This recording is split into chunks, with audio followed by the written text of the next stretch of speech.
20 сабақ. Жасанды ортадағы қауіп-қатер. Сен үй жағдайында болатын қауіп-қатер туралы білесің. От, су, газды қолданудың түрлі сақтық ережелерін үйренесің. Сызбаға қарап, адамның қандай ортада тіршілік ететінін айт. Жанды және жансыз табиғатқа мысалдар келтір.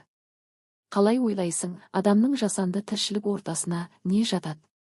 Адамның тіршілік ортасы: табиғи, табиғат, жанды, жансыз.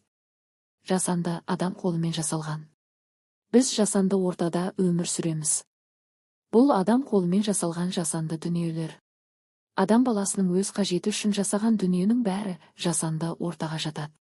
Суреттерге қара. Тұрмыс құралдарының адамға тигізетін пайдасы мен қауіптілігін айтып бер. Бұл құралдардың бәрін адам өзіне қолайлы болу үшін жасады. Бірақ кез келген заттың адам өміріне қауіпті әрі қауіпсіз жақтары болуы мүмкін. Көп нәрсе өзімізге байланысты. Адам құралдарды дұрыс пайдалана білсе, олар ешқашан зиянын тигізбейді. Суреттердегі жағдайларға қандай кеңес бересіңдер? Үйде өрт шығуы, газ таралуы, су құбырының жарылуы мүмкін. Өрт шыққанда не істеу керек? Өрт кезіндегі қауіпсіздік ережелері. Ыстық электр құралдарына су шашуға болмайды. Терезені ашпа. Өрт кезінде тығылуға болмайды. Үйден тез шығып қабырғаны бойлап жүр, түтін иісінен уланбас үшін мұрныңды сулы шүберекпен жап. Лифтіні жеделсатыны пайдаланба. Өрт кезінде көршілерден көмек сұра, өрт сөндірушілерге хабар беруін өтін. Үйде бір нәрсе жана бастаса, отты жылдам сөндіруге тырысу керек. Ол үшін жанған нәрсенің үстін көрпемен жаба салған дұрыс.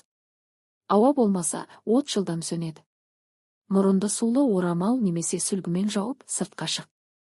Ал егер от жалыны өрши бастаса, арнаулы орындарға қоңырау шалу қажет.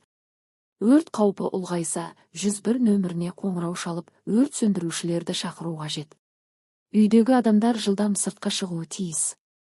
Суреттерге қарап, өрт қауіпсіздігінің ережесі туралы айтып бер. Бөлмеге газ таралғанда не істеу керек? Егер үйде газдың иісі сезілсе, жылдам терезені ашып, бөлмені желдету керек.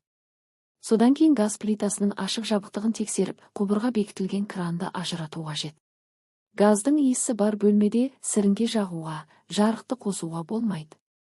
Ауаға жиналған газдан жарылыс шығуы мүмкін.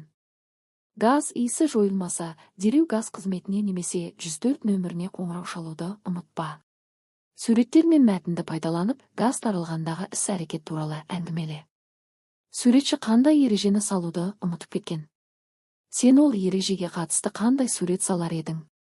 Су құбыры жарылғанда не істеу керек? Бірінші, суық су мен ыстық су келетін тетікті жап. Егер құбыр жарылып кеткен жағдайда ата-анаңа хабар бер. Немесе 112 нөміріне қоңырау шалып көмек сұра. Көршілеріңді көмекке шақыр. Су құбыры жарылған жағдайда не істейтініңді айтып бер. Оның ережелерін қалай бейнелер едің? Жағдайды талқылайық. Газ, су, тұрмыс құралдарын қатыстырмай үйдегі жеке қауіпсіздік ережесін құрастырыңдар. Кеңестеріңді дәлелдеңдер. Бір жағдай. Белгісіз біреу үйіңнің есігін ашпақшы болса, не істер едің? Екі жағдай. Бейтаныс адам телефон соғып, үйде кімдер барын сұраса, не дер едің? Үш жағдай. Сабақтан келгенде үйіңнің есігі ашық болса, қандай әрекет жасайсың? Ас бөлмесіндегі краннан су тамшылап тұр. 6 минуттың ішінде стақан толады.